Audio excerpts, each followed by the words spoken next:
myself, dear God, I can't live like this any longer. I was tired. I've been going to jail often, and I've been living in the woods, and I've been sleeping in. We didn't have all the fucking rehabs and all them goddamn soup kitchens and all that kind of shit that y'all got going for you now. We didn't have any clean sheets. And I said, dear God, I can't live like this any longer. That was a Sunday. Monday, I was in an ASAP class for special people because they threw me out of the regular ASAP class. I couldn't show up not drunk. And that gentleman asked me to go to a meeting, and I told him, I said, no. And he said he would write a letter to my judge. That is the only reason I came to a meeting. I was in an Alcoholics Anonymous meeting on that Tuesday night. And that gentleman sat down in front of me, and he said, you can lie to me, and you can lie to the people in these rooms, but if you want to live, for God's sake, don't lie to yourself. That doesn't mean I like being an alcoholic. It doesn't mean I like the idea of not drinking. It means that I'm honest with myself about the effects that alcohol have in my life. I was 20 years old. I'd been disowned by my family. I had no job. I had no permanent fixed address. I had no goddamn fucking cell phone. I didn't have a quarter for a payphone back then. But alcohol wasn't a problem for me. You know, it wasn't a problem. And, you know, I hear these days that, you know, well, alcohol's the solution. And, you know, realistically, alcohol was just something I fucking did. I just drank. That's what I did. I drank. Shot a little dope every once in a while. But when I came into the fellowship back then, they didn't like drug addicts in their meetings. And I went and talked to my friend Jack Caffrey. And Jack says, you know, Ernie, he says, if you introduce yourself as an alcoholic, they have to accept you. And then you can tell them you're a drug addict. And I've been doing that. We, you know, drug addicts and alcoholics, you know, we get along much better today than we did a few years back. And I still do that because that's what works for me. You know, I'm not one of the book guys. I'm not a God guy. I'm not a sponsorship guy. I'm not one of those guys. But what I am about not drinking today, no matter what, because I know that drinking don't fix divorce. It don't fix unemployment. It don't fix cancer. It don't fix dead children. It don't fix anything. Think about it. One thing that alcohol has ever fixed in your fucking life. One thing that it fixed. But we all know somebody who missed a wedding. We all know somebody who missed a funeral. We all know somebody who's been evicted. We all know somebody's had their car snatched. We all know those people. Why? Because when I drink, I don't participate in that life out there. That's just who I am. I came into the fellowship, man asked me, he said, give me 60 days. 6 weeks. I said, why 6 weeks? He said, it's going to take 4 weeks to get the alcohol out of you, and that'll give you 2 weeks to look around and see if you like what we have to offer. When I was getting sober, we had 16-year-old kids in there, and I'm thinking, well, you failed geometry?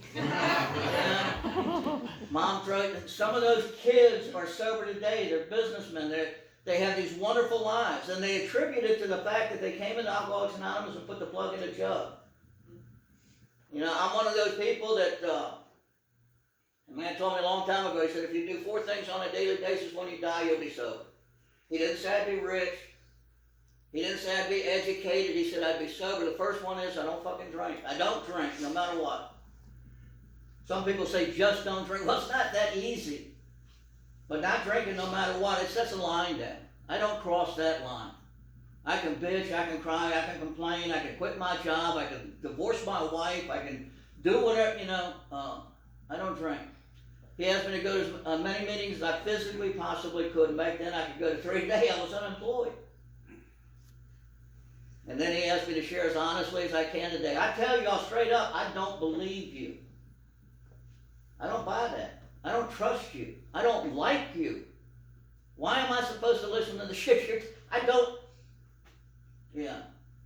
So I tell y'all straight up. And then he asked me to try to pray because me and God had some issues, right? Because in my mind, God was the reason I was a drug addict. God was the reason that I was homeless. God was the reason I was shooting dope in gas station bathrooms. God did that to me to show y'all what would happen if you lived like me. So why would I want to turn my life over to God? Look what he did the last 10 years. My friend used to tell me that we got meetings full of people who don't believe in God. You don't have to believe in God. Go home and go to bed clean and sober. If you want to find God or think about God or talk about, we'll do that tomorrow, but don't drink today. You don't want to do an 8-step, 4-step, 3rd step, whatever. Don't worry about that. Go home and go to bed clean and sober tonight. And if you want to do it tomorrow, it's going to be here. The trick is the not drinking thing. Staying clean and sober tonight. And I have done those. I've cried myself to sleep at night. I've gone over to a buddy's house at 1 o'clock in the morning. I've done all those things. I've gone to meetings, and I sat out on the stoop waiting for somebody to show up because I was going to resign from Alcoholics Anonymous. Jack had told me, he said, you want to drink, you can't go another minute without drinking? Go to a meeting first and talk about it. And every fucking time I went in there and told y'all I couldn't take this any longer, people said, come on with me, come on. And we go to another meeting, and we go to another, and then we go to hot shops. We sit around, we drink some coffee, and next thing I know, it's 2 o'clock in the fucking morning. And they take me home, and I go to bed, and I wake up in the morning, and I thank God that I didn't drink yesterday when I wanted to. Because I'm certain there's somebody in here today who made a decision to drink and woke up in the morning and said, fuck. Right? There goes the job, there goes the wife, there goes the kids. And we want to blame. We want to blame the job. We want to blame the kids. We want to blame the way we were raised.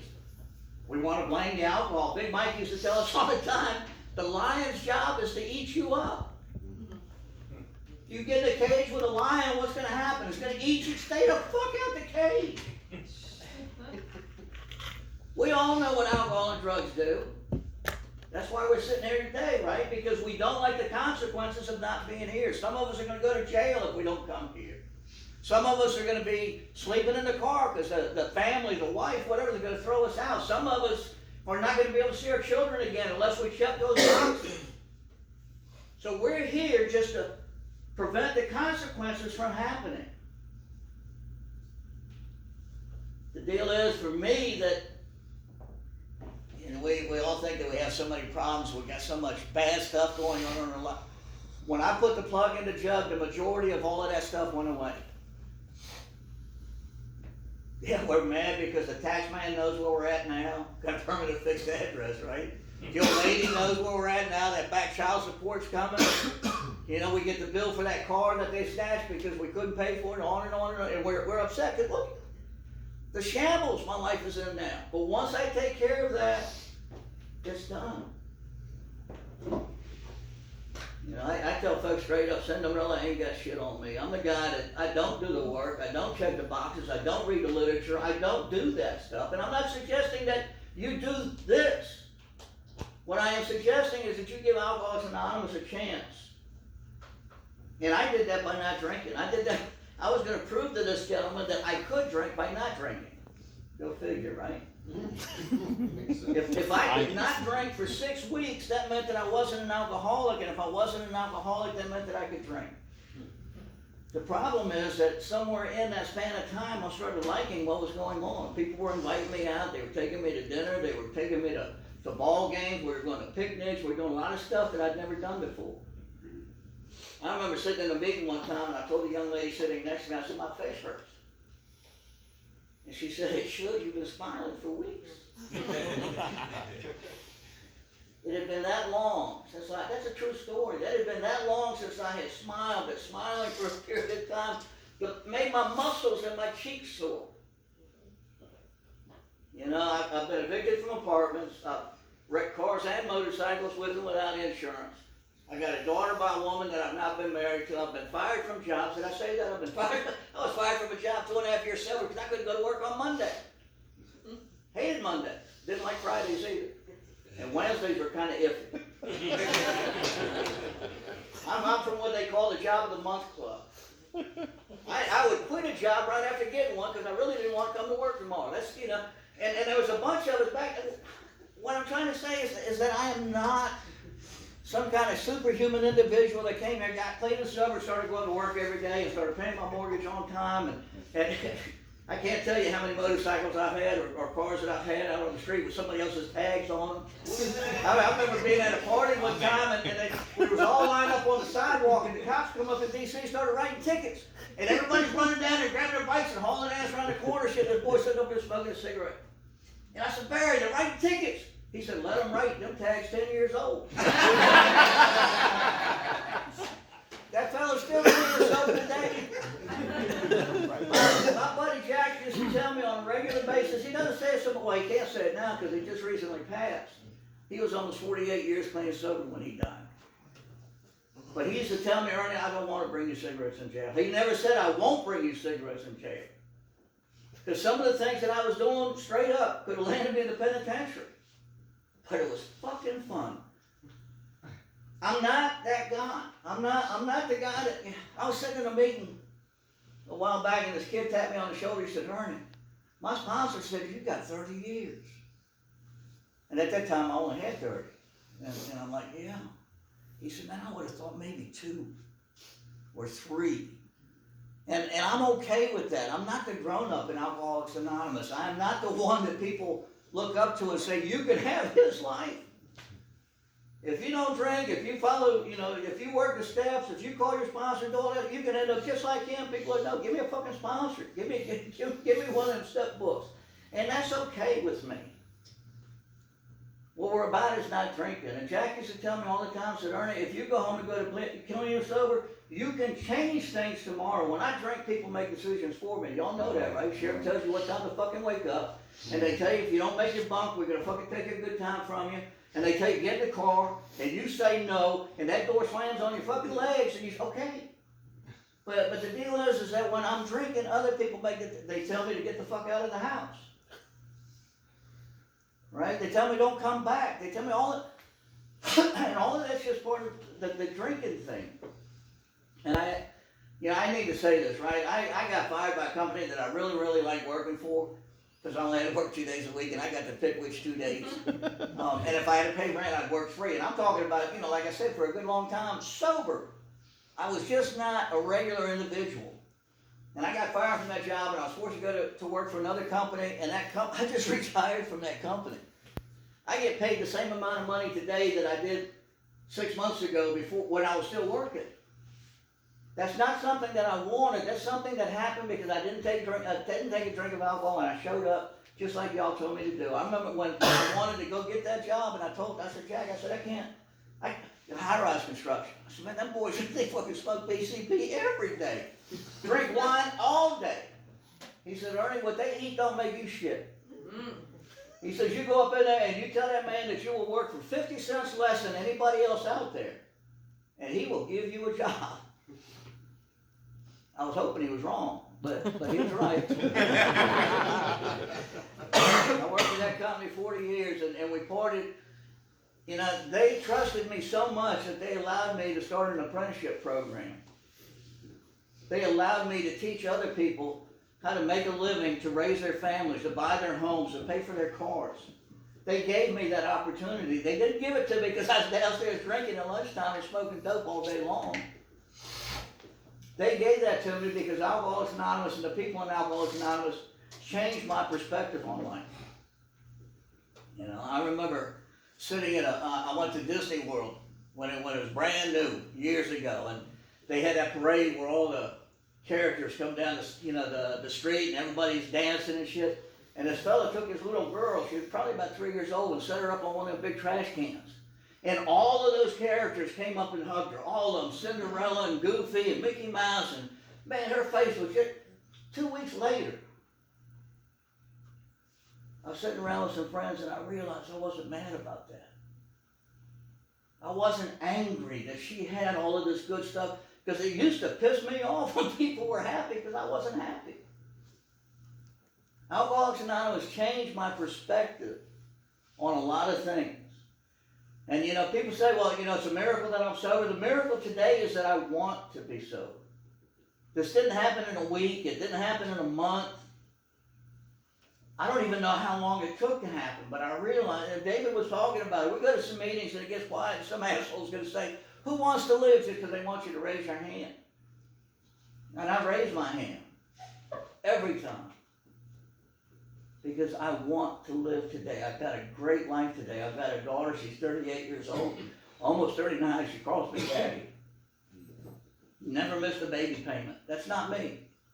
That's Alcoholics Anonymous. You know, I got a key to the front door. I got a home that has my name on the mortgage. That's not me.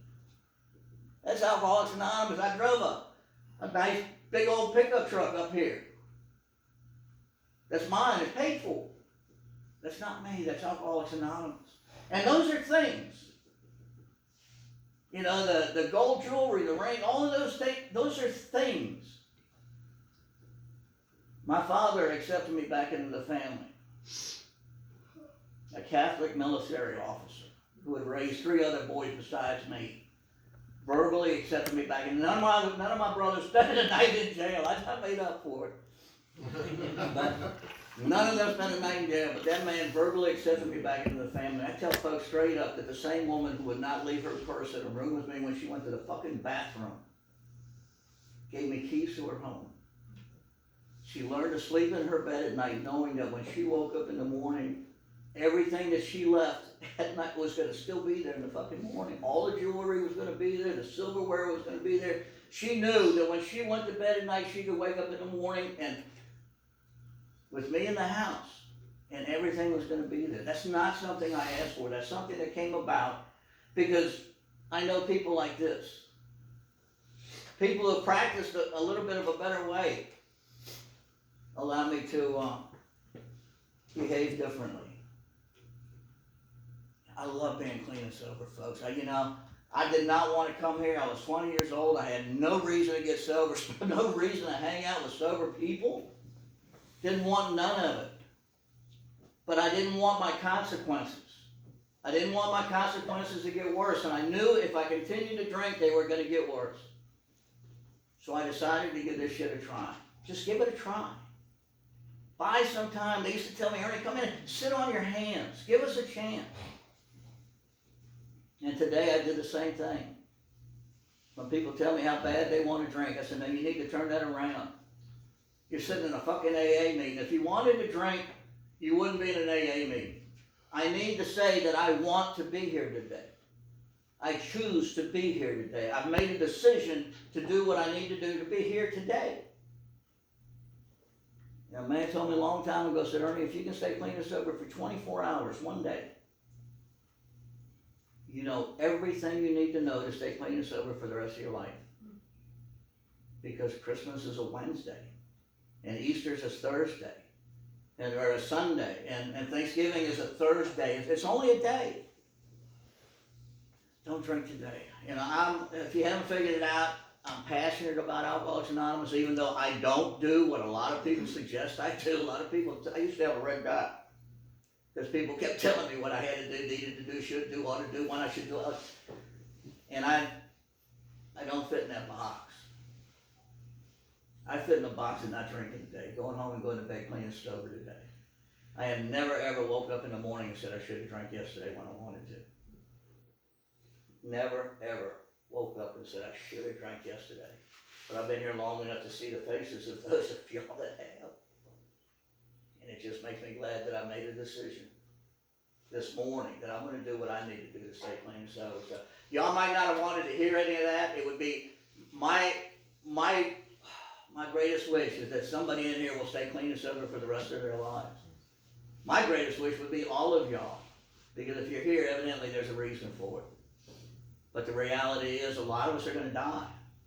I might die this week. I might die next week. I might decide to drink. It'll be a decision that don't happen by accident. Today I decided to stay clean and sober, and I decided to meet some other people who wanted to be clean and sober, and that's why I'm here, talking to folks who don't want to listen to me. And I got another hour and a half drive home, but I seen a place that got some good homemade pies. I'm going to stop up there, because I can do that. I can go where the fuck I want to when I leave here. Yeah. And y'all going to have another meeting after this. Thanks for letting me share.